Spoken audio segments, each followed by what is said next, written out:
E aí, caríssimos, tudo bem com vocês?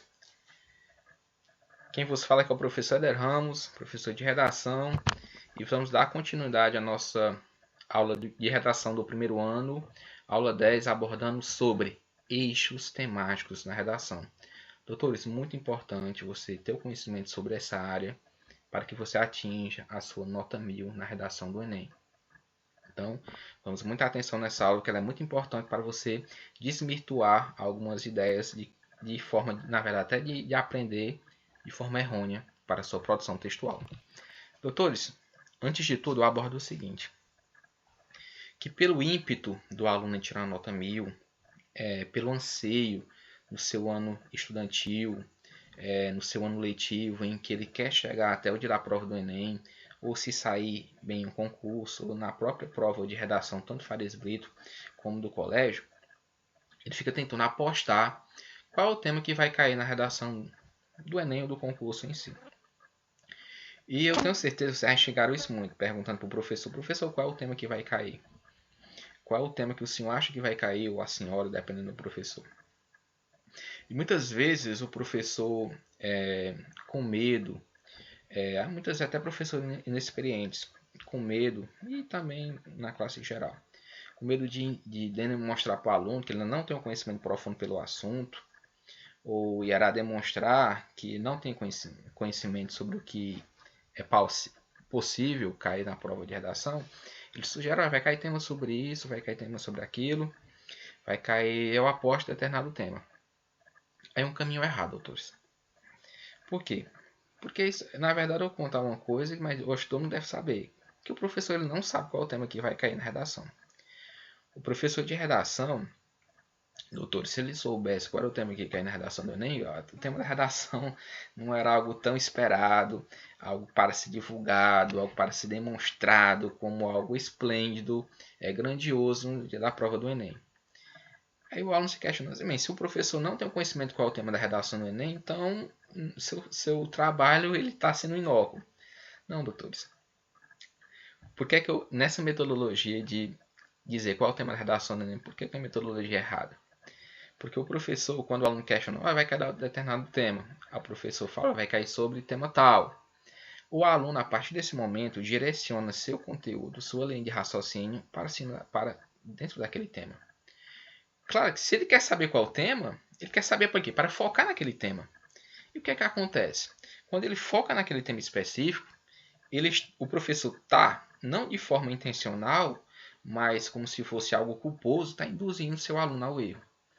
Porque imaginando o seguinte, o que aconteceu no tema da redação de 2018? Foi o tema a manipulação do comportamento do usuário pelo controle de dados nas mídias sociais, na internet. Os professores ficaram o ano todo falando, vai cair sobre fake news, tenho certeza, olha, esse ano é fake news. Eles não estudaram muito fake news, olha, vai cair fake news. Olha, sim, vai cair fake news. Focar em fake news, quando cai o tema manipulação do comportamento, pô, é fake news, vamos lá, produzir sobre fake news. Com isso, muitos alunos tangenciaram o tema ou fugiram totalmente do tema. Porque o tema não era esse, fake news, era manipulação do comportamento do usuário pelo controle de dados na internet. Então, aí o aluno se questiona, professor, se essa linha de raciocínio de dizer qual é o tema, ela não é eficaz, como então eu vou me preparar para a prova de redação do Enem? Vou ficar fazendo tema à toa, sem nenhuma ligação? Não, doutores. A prova de redação também ela é metódica. Você tem que seguir métodos para fazê-la. Então, como estudar para a prova de redação? Como eu me preparar e como eu atingir uma boa nota de redação sem saber qual é o tema? Doutores, a resposta é muito fácil, ela é plausível e ela é muito eficaz. É você estudar por eixos temáticos. E o professor de redação aqui está aqui para isso, para ensinar como você produzir um bom texto, como você ter repertórios socioculturais para qualquer tema de redação do Enem. Ok? Então nós vamos estudar o seguinte, nós não vamos dizer qual é o tema que vai cair. Nós iremos ensinar vocês a ter repertórios socioculturais, terem argumentos que poderão encaixar em qualquer tema que vai cair. Então aquela neura de, olha, meu Deus, qual tema vai cair? Não se preocupem, vocês irão ter já os argumentos e os repertórios socioculturais para utilizarem em qualquer tema que cair na redação do Enem. Por quê, professor? Já que você não sabe qual é o tema, então como é que você vai nos preparar para os temas que irão cair? Doutores, o professor de redação ele não sabe qual é o tema. Nem ele, professor de redação, nem a população em geral não sabe. Ninguém sabe, porque é uma surpresa. Mas os professores de redação, e agora vocês sabem que todo tema de redação do Enem ele vai cair em cima de alguns eixos temáticos. Ou seja, doutores, a prova de redação do Enem, qualquer tema que for, ela vai ser pautada em cima desses eixos. Ou será um tema relacionado à questão de minorias. E quando fala minorias, estamos falando sobre quem? Sobre aquelas pessoas fragilizadas. Como, por exemplo, minorias sociais, minorias relacionadas à questão de pessoas portadoras de deficiências, há pessoas, por exemplo, em situação de rua no Brasil, são pessoas fragilizadas, há pessoas, por exemplo, estrangeiros, que são, por exemplo, são o problema da xenofobia, a questão de pessoas, uma questão étnica, uma questão racial. Muitas pessoas no Brasil são fragilizadas, a questão do preconceito que envolve isso. Então, nós podemos então entender, compreender e guardar repertórios socioculturais que envolvam a ideia de minorias sociais. Que, por exemplo, muitos problemáticos que envolvem com uma pessoa que é portada de deficiência, muitas vezes são os mesmos relações de preconceito com uma pessoa numa questão étnica. Então, você tem um repertório que trata sobre isso, trata essa questão comportamental, você vai trazer para qualquer tema que envolva minoria. É só você encaixar com o tema proposto, ok? Então, vamos estudar repertórios socioculturais sobre eixos temáticos que envolvam minorias, sobre eixos temáticos que envolvam... Deixa eu pegar aqui bem aqui. Que envolvam a questão de tecnologia e ciência. Opa, já passadinha de autores. Que envolve tecnologia e ciência. Por exemplo, a questão do tema da manipulação do comportamento do usuário. Tinha a ver com ideias de tecnologias ou não? Tinha a ver com a ideia da científica? Sim, doutores. Questão de redes sociais, questão virtual, a questão sobre o genoma humano, a questão sobre células troncos, a questão sobre a questão do comportamento do cidadão em relação às mídias sociais, tudo isso envolve a questão de tecnologia. Então, temas que envolvem sobre tecnologia, olha, eu gosto muito desse tema aqui, esse repertório sobre esse tema, comportamento social. Qualquer problemática, doutor, se você vir tem uma questão de comportamento social que está inserido nela. Um comportamento social, muitas vezes, errôneo, que transforma em problemática. Então, vamos ter eixos temáticos sobre comportamento social e cidadania, eixos temáticos que envolvam a ideia de educação, eixos temáticos que envolvam a ideia de saúde. Por exemplo, doutores, imaginemos questionamento. O aluno pergunta, professor, qual é o tema recorrente na redação do Enem? O professor, olha, vai cair, eu acho que vai cair sobre o aumento das STs entre os jovens brasileiros. Um tema muito focado também, a questão da gravidez precoce na adolescência. Ou a questão das epidemias também está muito focada. Você não precisa saber qual esse tema que vai cair. Qual desses temas vai cair.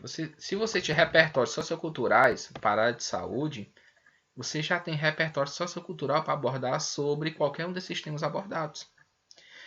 Sem falar que muitos repertórios socioculturais, muitos temas, na verdade, eles andam em quase todos esses temas, se não em todos. Dependendo do tema, você puxa para o repertório sociocultural que você quer abordar. E vamos fazer isso à frente, ok? Então, vamos abordar aqui sobre... Agora é um tema sobre jovens, que jovens engloba também a questão da adolescência, questão de crianças, questão de segurança pública, repertórios socioculturais, questão de sustentabilidade e questão de cultura e entretenimento.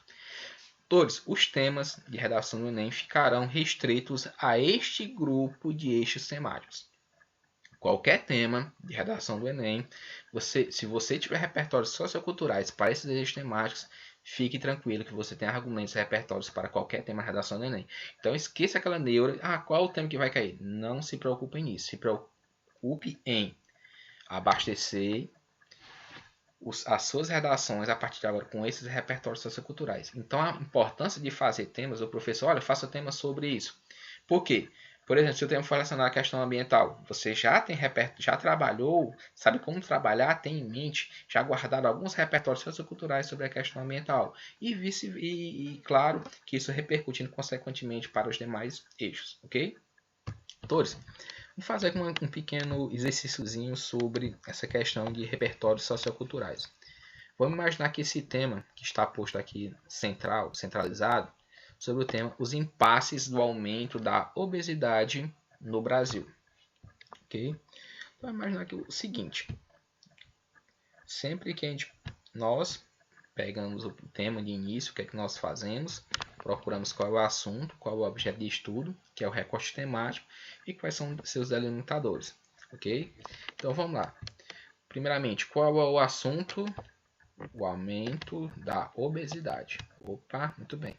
Então, o tema vai falar sobre isso, o aumento da obesidade. Qual é o objeto de estudo? Temos aqui os impasses, ou seja, quais as problemáticas relacionadas a esse tema. Ou seja, o que é que vai influenciar? O que é que esse aumento da obesidade vai influenciar? Temos delimitadores? Temos, doutores. Temos, na verdade, dois.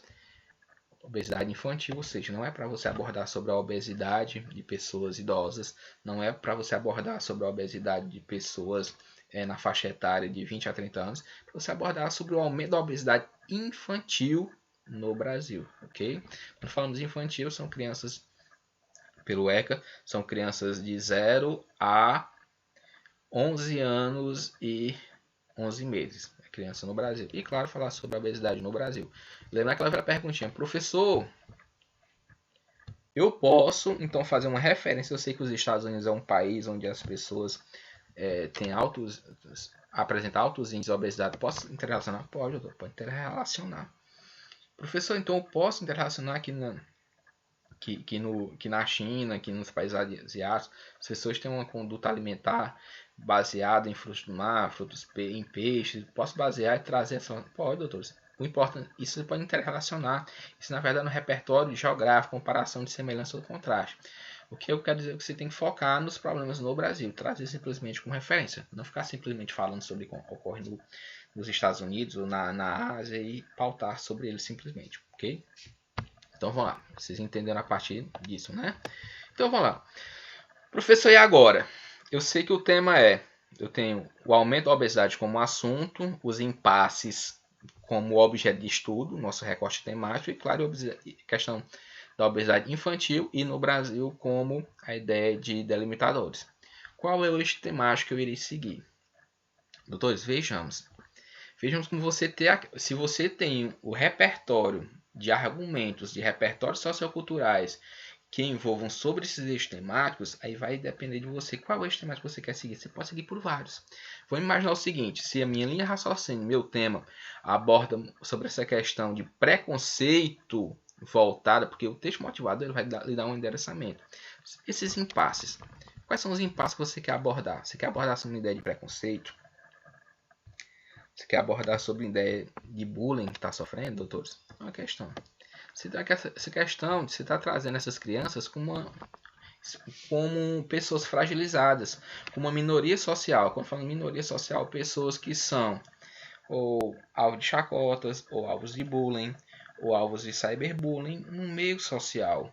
Ou seja, toda essa temática, qualquer repertório que envolva a questão do preconceito, essas crianças que estão acima do peso, isso você pode trazer para repertório sociocultural e argumentação na sua redação. Se você quer abordar sobre o eixo cultural tecnologia, eu posso abordar pela ideia de que com a cada vez mais as crianças, o grupo pueril, na verdade, de crianças e adolescentes, eles estão cada vez mais adeptos, mais ligados às ideias tecnológicas. Cada vez vemos mais crianças com smartphones, com tablets, com notebooks. Isso que há um tempo atrás era exclusivo de adultos e muitas vezes simplesmente de companhias. E hoje estão mais repletos em crianças. E essa questão dessa mudança de comportamento é um grande provocador da questão da obesidade infantil. Ok? A questão do comportamento, pode ser uma coisa ligada à outra, que houve uma mudança do comportamento social, da forma de brincar, da forma de se divertir das crianças antigamente e modernamente. Antigamente as crianças, brincadeiras como a questão de pique-esconde, questão de jogos de futebol, esportes, eles estão perdendo lugar para outras formas de entretenimento, outras formas de comportamento social muito ligados mais à parte de assistir canais de youtuber, à parte de assistir vídeos na internet, à parte de simplesmente ficar ligado em casa assistindo televisão. E essa mudança comportamental também é um grande impasse para a obesidade infantil no Brasil, para esse aumento. A questão de educação. A partir do momento que você aborda que está havendo uma falha tanto do governo, de escolas, como também dos pais na formação alimentar dos jovens. Então, se você tem repertórios socioculturais que abordam a importância da educação na formação do cidadão, você pode trazer para esse tema. É só interrelacionar nesse tema. Questão temas sobre saúde. Se você tem repertórios socioculturais sobre saúde, que claro, vamos dar todos para vocês, todos os eixos temáticos para vocês em sequência. Você pode trazer, por exemplo, a ideia de que o aumento na obesidade infantil pode trazer problemas relacionados a problemas cardíacos, obesidade mórbida, questão sobre aumento do colesterol, problemas nas juntas de muitas crianças, problema de achatamento dos pés, problemas de hipertiroidismo, diversos problemas relacionados à saúde do indivíduo. A ideia de jovens. A ideia de, por exemplo, o Estatuto da Criança e do Adolescente, ela diz que é dever do Estado, da família, resguardar o direito aos jovens e está sendo falho, já que as crianças estão sofrendo em relação a isso. A questão de segurança pública, aí vai o aluno questionando, professor, o que é que segurança pública tem a ver com os impasses do aumento da obesidade infantil no Brasil? Doutores, quando falamos em segurança pública, não estamos restritos àquela ideia de criminalidade. Por exemplo, a questão da Anvisa, Agência Nacional de Vigilância Sanitária e Alimentar no Brasil, é responsável por uma segurança alimentar. Ou seja, a partir do momento em que empresas disponibilizam produtos que não são saudáveis para a população, está havendo uma falta de segurança pública para a sociedade. Isso você pode focar no tema dos impasses da obesidade infantil no Brasil, que muitas crianças são obesas porque consomem produtos, alimentos extremamente calóricos que não são nutricionais. Isso é um problema de segurança pública no Brasil. Okay? A questão da sustentabilidade, você pode abordar aquela ideia sustentabilidade ambiental e econômica. Claro, professor, mas vai voltar a questões ambientais. Sim, doutores, mas você pode fazer uma inter-relação. O que é a questão de sustentabilidade? É de você usufruir simplesmente do que precisa. É de você fazer uma ligação que a questão econômica também não pode sobrepor a ideia moral e ética de influenciar um comportamento que não seja o adequado, que não seja o plausível. Então essa questão também de se alimentar de forma sustentável foi na ligação em que a economia também não pode estimular de forma desenfreada essa questão desse consumo, pode ser trazida a questão da obesidade infantil, que muitas crianças são estimuladas a consumir de forma desenfreada, na questão aqui alimentar. Então, você pode trazer para essa ideia desse tema, que é a questão cultural, doutores. A questão cultural, você pode trazer a ideia do entretenimento da população, que muitas crianças questão de entretenimento que são estimuladas por meio até dos seus canais de youtuber, por meio da televisão, por meio de propagandas, a consumir produtos extremamente calóricos, já pelas grandes empresas que trazem. E é uma questão cultural de se alimentar mal. Essa questão de cultura, quando falamos em cultura, pode ser tanto essa questão de histórico de legado, como uma questão também de questão cultural no sentido de conhecimento. Mas vejamos, tudo isso se pode trazer para tratar sobre esse tema, os impasses do aumento da obesidade infantil no Brasil. Ok, doutores?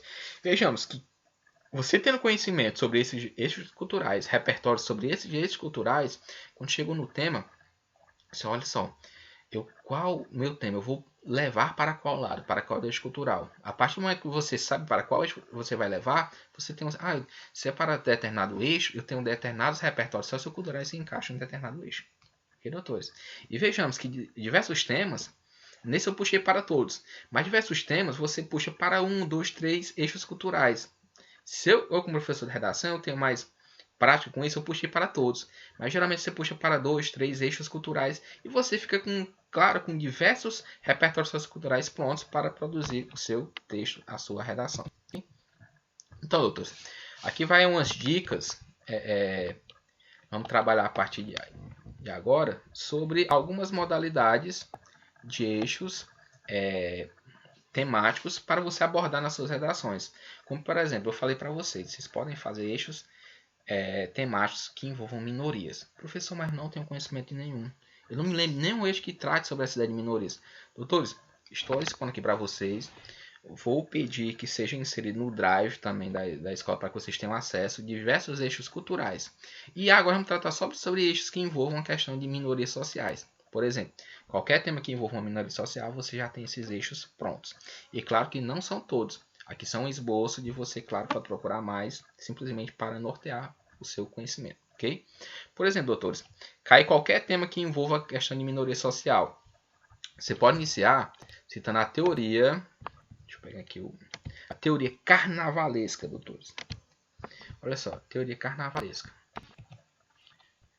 Pega aqui, botou aqui um pouquinho isso. Bota aqui, deixa eu voltar aqui. Pega aqui, doutores. Vamos lá. A teoria carnavalesca. Olha só, doutores. Vamos lá. Professor, mas o que, significa essa teoria carnavalesca que eu vou utilizar na minha redação? Muito importante. Então, essa teoria, abordar que é uma teoria, né? Quem é a fonte? Que é do Mikhailo Bakhtin, que é um linguista e filósofo russo, que é muito importante ter esse conhecimento. E o que essa teoria carnavalesca ela aponta? Olha só, o que ela diz? Ó, a transformação de um objeto em algo cômico, quando aplicado às minorias, objetiva-se a ridicularizá-las e humilhá-las. Doutores, olha só. A transformação de um objeto em algo cômico, quando aplicado às minorias, objetiva-se ridicularizá-las e humilhá-las. Doutores, vamos imaginar, será se muitas pessoas jovens que estão com problema do aumento da obesidade infantil, será se eles não são colocadas muitas vezes como algo ridículo, ridicularizado, com algo menor, com algo que vexatório? Sim, doutores. E essa teoria da carnavalização é isso, é fazer uma intertextualidade com uma ideia do carnaval, que é trazer tudo para a ideia do riso, que é para trazer a ideia de não moral, a ideia de que tudo pode, que tudo é permitido pelo bem do prazer, pelo bem de se divertir, pela ideia momentânea, sem se preocupar muito na ideia moral, por exemplo, dos conceitos sociais de algo moral, de algo respeitoso. Então essa teoria carnavalesca, esse carnaval, na verdade, é a moral. Carnaval, na verdade, a aluno deve estar falando, professor, mas eu gosto de carnaval. Eu não estou falando que carnaval é ruim, eu estou abordando que carnaval tem essas características. Tem a característica de ser amoral, tem a característica de tentar ridicularizar algo, tem a característica de colocar algo como ícones, colocar algumas pessoas de forma vexatória. Isso é a liga de carnaval. O carnaval no sentido de festa popular, podemos que é algo bom. Mas quando você traz isso para essa ideia do comportamento social, de muitas vezes as pessoas tentarem ridicularizar algo, você pode trazer uma intertextualidade com a ideia da teoria carnavalesca de Mikhail Bakhtin, que é um linguista russo. Olha só, eu poderia trazer esse tema, você vê, por exemplo, também sobre a ideia, sobre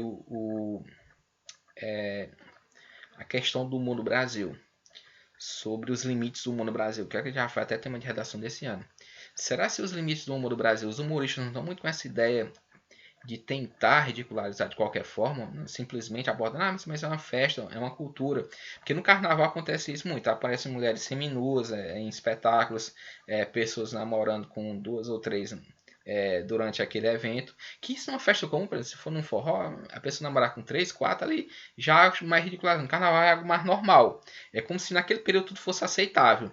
É que muitos artistas, muitos piadistas acreditam, dizem, olha, eu falei mal dos negros, falei mal de gordos, dos judeus, mas isso é a arte, isso na verdade é cultura, isso na verdade é simplesmente nossa forma de se manifestar. Isso é uma teoria carnavalesca, que você pode trazer para a sua redação do Enem da seguinte forma, tentando fundamentar essa ideia em que a transformação de um objeto em algo cômico, quando aplicado às minorias objetivas de ridicularizar e humilhá-las, seguindo a teoria da carnavalização proposta por Mikhail Bakhtin, um linguista russo. Ok, doutores?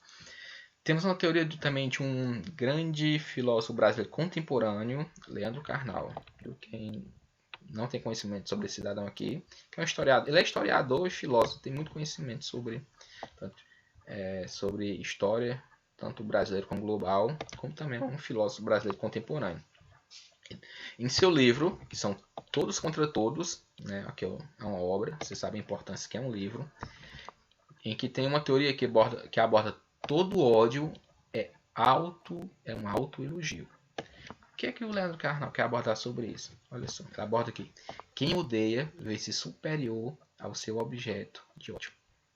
Ou seja, você pode trazer muito essa ideia, por exemplo, nós estamos abordando sobre a ideia do discurso, a ideia sobre o aumento dos índices de obesidade no Brasil entre jovens, que essa questão das pessoas que, na verdade, que têm ódio, que ridicularizam aqueles cidadãos, aquelas pessoas que estão acima do peso, na verdade é como se fosse ela se autoelogiasse. Ou seja, você é um gordo, ideia de gordofobia, você é isso, você é aquilo. É como se o fato dela fosse magra fosse um autoelogio para ela de forma similar, de forma simétrica. E você pode abordar isso no seu texto sobre isso. A questão da teoria do narcisismo, né, que é um mito grego, bastante estudado pelo psicanalista Sigmund Freud. Que é importante esse conhecimento aqui, doutores, para fundamentar a sua teoria, ok? O que essa teoria fala? Que tendemos a inferiorizar o que nos é diferente e que Narciso acha feio o que não é espelho. Que temos aqui um trecho de uma música de Sampa, de Caetano Veloso. Trecho da música Sampa, desculpem, viu? De Caetano Veloso. Você pode pegar esse trecho da música, ó, que é o trecho da música. E que Narciso acha feio o que não é espelho. Opa, o professor de redação não canta bem, por isso que dá redações, viu? Que simplesmente é a ridicularização social em prol da prova de redação de vocês. Então, você pode trazer essa ideia, essa teoria de narcisismo, né, de narcisismo, que tende a inferiorizar o que é diferente. Ou seja, tudo que é diferente, os cidadãos, os indivíduos tentam inferiorizar. Ou seja, há um aumento da obesidade infantil no Brasil, aquele aumento daquelas crianças que estão abaixo do peso, elas são inferiorizadas por alguma parte da sociedade. Isso você pode trazer para a ideia de narcisismo. É uma teoria de narcisismo exposta, criada tanto por uma teoria do mito grego, como também muito estudada por o psicanalista Sigmund Freud. Okay? A questão do comportamento de manada é outra teoria que você pode abordar em seu texto também. Ó, doutores, a partir do momento que você lança uma teoria como essa, comportamento de manada, claro, você cita de quem é, que é do Gustave Le Bon, né, que é um psicólogo francês, que é importante você ter esse conhecimento. Okay? Sabe que é uma teoria, saber de quem é, que é Gustave Le Bon, psicólogo francês, né? Que em seu livro, olha, sabe que é um livro, né, uma obra literária, então um repertório sociocultural literal, no livro A Psicologia das Multidões, né? Que é o que aborda? O que é esse comportamento de manada? É o fenômeno por trás das explosões grupais de violência. Trata-se de uma ação conjunta de indivíduos da mesma espécie sem coordenação prévia clara. Nosso instinto de sobrevivência nos faz suscetíveis a comportamentos semelhantes. Então, vou pegar dois exemplos para vocês aqui. Olha só, primeiramente, se for aquela pessoa pacífica que você vê ela diariamente, no cotidiano, ela é uma pessoa extremamente pacífica, uma pessoa extremamente calma, tranquila, que não gosta de confusão, que não é nem de expressar muito suas opiniões. No entanto, na mídia social, ela é extremamente vulgar, extremamente impassível, extremamente atuante nessa ideia de críticas sociais. O que acontece? Muitas vezes ela vê uma postagem de algo que ela pensa que ela tem o mesmo ideal, e como alguém já postou e ela vê diversos comentários sobre aquilo, ela vai também pôr seu comentário sobre aquilo. Seu comentário forte, seu comentário impassível, seu comentário radical sobre aquilo. Por quê? Porque ela se sente mais protegida dentro daquele meio.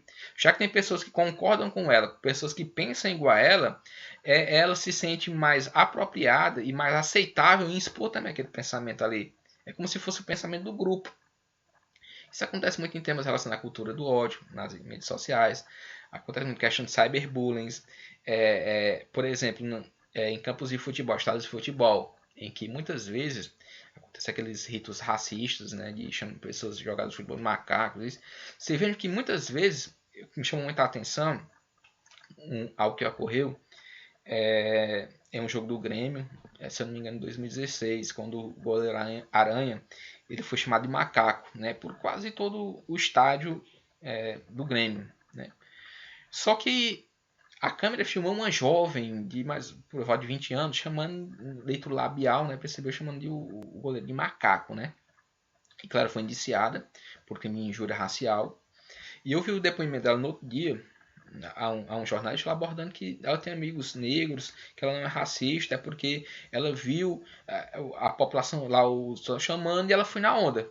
Isso é o comportamento de manada. Ou seja, a pessoa se sente confortável dentro de um grupo para proferir determinadas condutas, que às vezes podem ter internas, resguardadas, que individualmente ela não tem coragem, ela não se posiciona, mas quando ela está dentro de um grupo, ela, dentro de um coletivo, ela expõe de forma até bem radical. Isso é o comportamento manada. Você pode trazer para diversos temas, como foram expostos, né? Por exemplo, professor, esse comportamento poderia ser utilizado na questão sobre os índices, o aumento dos índices de crianças obesas no Brasil. Com certeza, doutores. Quantas vezes crianças não são ridicularizadas, não são colocadas em xeque, não são menosprezadas por meio de um grupo, por meio de uma coletividade? Ok? Você pode abordar isso dentro da questão desse bullying, cyberbullying, dentro do comportamento de manada. Ok? Aqui nós temos a teoria do esvaziamento do sujeito, doutores, né, que é de Stuart Hall, que é um sociólogo, que é, na verdade, um sociólogo que nasceu na Jamaica, mas fez grandes seus estudos na Inglaterra, que fala sobre o sujeito pós-moderno não tem uma identidade fixa, essencial, permanente.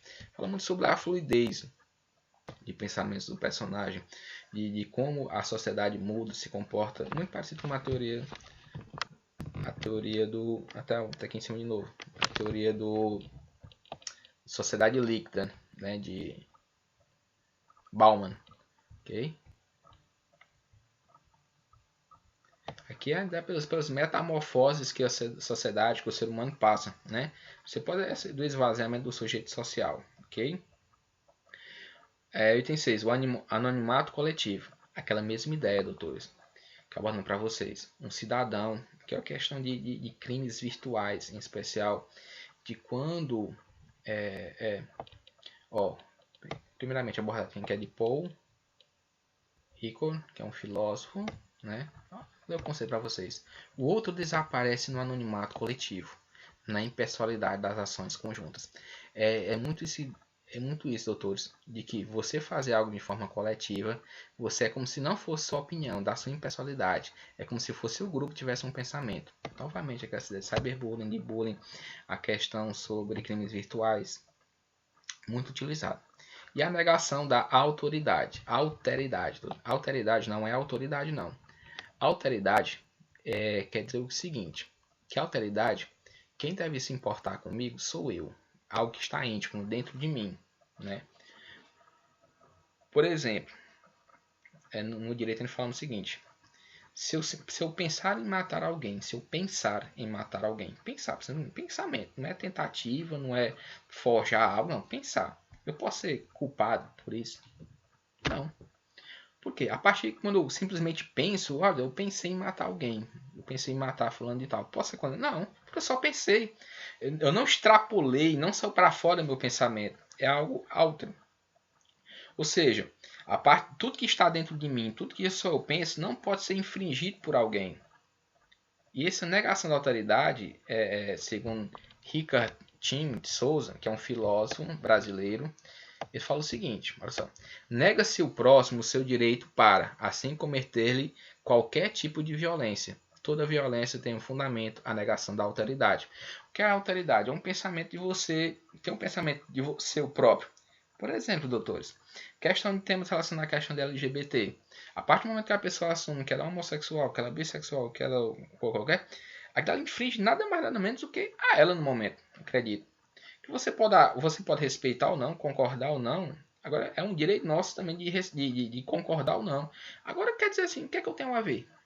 Não interfere em minha vida, não interfere em meu emprego, não interfere em meus estudos. A partir do momento que eu... Essa questão da LGBT, questão, por exemplo, qual o problema da pessoa ter uma etnia diferente da sua? Qual o problema da pessoa fazer parte de outro grupo social? Qual o problema da pessoa fazer parte... ou então pensar de uma forma diferente da sua.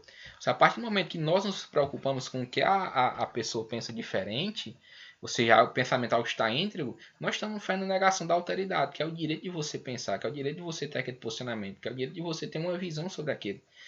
Isso muito essa negação sobre essas disputas políticas, falem políticas, de politicagem nas mídias sociais, em que se olham e pessoas que pensam de forma diferente, isso é uma negação da alteridade. Tratada por Richard Tim de Souza, um filósofo também brasileiro contemporâneo. Muito importante. Temos a cegueira moral, de Sigmund Bauman, sociólogo polonês, doutores, olha, muito importante. Eu vejo muitas redações que colocam Sigmund Bauman falando que ele é um sociólogo polonês. Isso é muito importante para ajudar a informatividade do seu texto, né? Que em tempos de modernidade líquida, a indiferença ao próximo é habitual. Então, para entender primeiro essa questão de modernidade líquida, Bauman fala o seguinte: modernidade líquida, na verdade, essas transformações sociais estão acontecendo. A sociedade, ela não, antigamente, as coisas eram pautadas a ser definidas de uma forma e seguiam durante muito tempo daquela forma. Mas na sociedade moderna, as coisas mudam, se modificam de forma muito rápida. Como, por exemplo, como é o conceito de família? Por milhares de anos, o conceito de família ficou definido entre o homem, a mulher e os filhos, né? Foi durante milhares de anos ficou essa patente de família. Hoje já colocam família como sendo a mãe e o filho, ou então, claro, mãe, pai e filho, simplesmente mãe e filho, simplesmente mãe, filho, pai e filho, amigos sendo ao mesmo tempo amigos e pai e mãe de um filho, ou seja, é uma liquidez de transformação iminente. Só em relação a esse termo que eu botei para vocês. Então, Bauman, que em tempos de modernidade a indiferença ao próximo é habitual, ou seja, quanto mais a essa modernidade líquida, mais indiferente nós somos ao próximo. Ou seja, mais indiferente nós somos às dores, por exemplo, de uma pessoa que está em situação de rua no Brasil, que chama cegueira moral, que na verdade pessoas que nós transformamos como invisíveis socialmente, pessoas que estão abaixo da pobreza e nós colocamos também, fechamos nossos olhos para isso, com determinado, por exemplo, pessoas que estão passando por diversos problemas sociais e nós simplesmente apagamos, vemos que não é um problema nosso. Então a cegueira moral tida como Bauman também, diversos temas você pode abordar sobre essa ideia. E a modernidade foi o que eu acabei de abordar, que há uma ligação de ideias entre uma e outra. Doutores, temos aqui também o amensalismo social, que é Jason Lima, que também é um linguista brasileiro. O que é que ele fala? Semelhantemente à relação ecológica, vivemos em uma sociedade em que a classe dominante, para manter seu poder, impede o desenvolvimento de outra classe, menos favorecida, inibindo-lhe a ascensão, prejudicando a garantia de seus direitos. Doutores, olha só, quanto tema de redação nesse eixo temático minorias você poderia abordar com essa teoria do amensalismo social. Olha só, vejam se não tem diversas áreas, diversos temas que você pode abordar sobre na verdade, interpretação sociocultural. Semelhante à relação ecológica, vivemos em uma sociedade em que uma classe dominante, para manter seu poder, impede o desenvolvimento de outra classe menos favorecida, inibindo-lhe a ascensão e prejudicando a garantia de seus direitos. Doutores, diversos temas abordando isso. Claro que você tem que colocar o repertório sociocultural e tentar explicá-lo dentro do texto. Tentar fazer a inter-relação o mais plausível possível para que seu texto, para que seu repertório ele seja pertinente ao texto. Quantas vezes percebemos que muitas vezes, por exemplo, por que a sociedade brasileira não tem uma educação de qualidade? Por quê? Porque muitas vezes uma teoria de que muitas vezes uma população estudada, uma população crítica, ela é mais capaz de lutar por seus direitos, ela é mais capaz de lutar por suas conquistas. Isso faz com que as classes dominantes queiram que, na verdade, esse grupo não tenha, na verdade, um pensamento crítico reflexivo. Então, sempre essa ideia, essa luta de classes trazidas entre essa teoria do amensalismo, ela pode ser fundamentada para diversos temas de redação do Enem, ok? Relacionado ao tema eixo minorias. Violência simbólica. Doutor, o que seria essa violência simbólica? Violência, na verdade, é uma forma de coerção. Pode ser pela força, né? Violência primeiro da força. Aí pode ser uma força psicológica e uma força realmente física, né? E o que é que Pierre Bourdieu, filósofo francês, trata essa teoria sobre a violência física? Vamos ver primeiramente o conceito. O processo pelo qual a classe que domina socialmente impõe sua cultura aos dominados. A violência simbólica expressa-se na imposição dissimulada, é muito importante essa palavra dissimulada, com a interiorização, bem dentro da cultura dominante. São formas de coerção sem o contato físico e a relação de poder de fato. Então, essa violência simbólica, por exemplo, uma mãe que na criação dos seus filhos trata o homem de uma forma e a menina de outra, já é uma forma de violência simbólica à mulher. Violência simbólica por quê? Porque muitas vezes, a partir do momento que ela diz, olha, tem uma festa do Natal, só vai João, Maria não vai. Ali está sendo uma violência provocada contra os direitos de Maria. É uma violência simbólica, porque está dizendo que ela, por pertencer a um gênero sexual, ela é inferior, ela não tem os mesmos direitos do que João. Isso é uma forma de violência simbólica. A partir do momento em que o homem não deixa sua esposa trabalhar, é uma violência simbólica. Porque ele está renegando de forma coercitiva por sua classe dominante, no caso o ser masculino, da mulher exercer os direitos ao trabalho. Então isso é uma violência simbólica também. O fato de muitas vezes, muitas empresas multinacionais de fazendo divulgação de alimentos, de produtos, de estímulo ao consumismo de crianças, para que consumam cada vez mais, ali também é uma forma de violência simbólica. Está estimulando o consumismo, está estimulando um consumismo desenfreado, mas de forma dissimulada. Ou seja, sem mostrar aquele lado ruim, sem mostrar aquele lado coercitivo. Isso é violência simbólica e pode ser trazido para diversos temas do Enem também. Nós temos a teoria também da microfísica do poder, de Michel Foucault, também filósofo francês, que fala o seguinte: o poder está em todos. O poder está em todos os lugares, vem de todas as partes, e o seu grande objetivo é controlar o comportamento humano, limitar a liberdade do homem, reforçar a lógica de uma sociedade opressora e fazer o homem comportar-se como um animal domesticado e sem capacidade de reação. Olha, doutores, temas como, por exemplo, essa questão do domínio poder. Pessoas que têm padrões de beleza adequados ao que o padrão exige, infringem formas de preconceito com os demais. Por exemplo, institutos educacionais que tentam, na verdade, por meio da uma imposição, por meio da hierarquia, também formam um comportamento que as pessoas sigam aquela ideia, pensamento. Uma ideia, por exemplo, um grupo social, um grupo político, em que façam com que as pessoas tenham determinado comportamento, seguir aquela ideologia, também é uma microfísica de poder, é uma teoria voltada por Michel Foucault. A sociedade ela vive por essas microestruturas de poder, como por exemplo, num prédio tem um síndico, que é um ser hierárquico, quem tem que ditar as regras. No estado, no município, todo o ambiente social tem algumas pessoas que querem ditar as regras como deve ser. Até nos grupos de amigos. Sempre você pensa que no grupo de amigos tem aquele cidadãozinho que é o que quer dizer como é que as coisas devem ser, como é que devem acontecer, pautar. Então a sociedade, segundo Michel Foucault, tem essas microfísicas de poder e da microfísica de poder. Tem núcleos onde há um indivíduo ou um grupo social que quer se empoderar em relação aos demais. Ok? Traz para o seu tema de redação também. Emile Durkheim, que é um sociólogo francês, né, fala o seguinte: a sociedade pode ser comparada a um corpo biológico, por ser composta por partes que integram entre si de forma interdependente. Ou seja, o que Emile Durkheim fala assim? Olha, a sociedade é como um corpo biológico, assim, por exemplo, um sistema do corpo humano, cada um precisa de um outro para funcionar.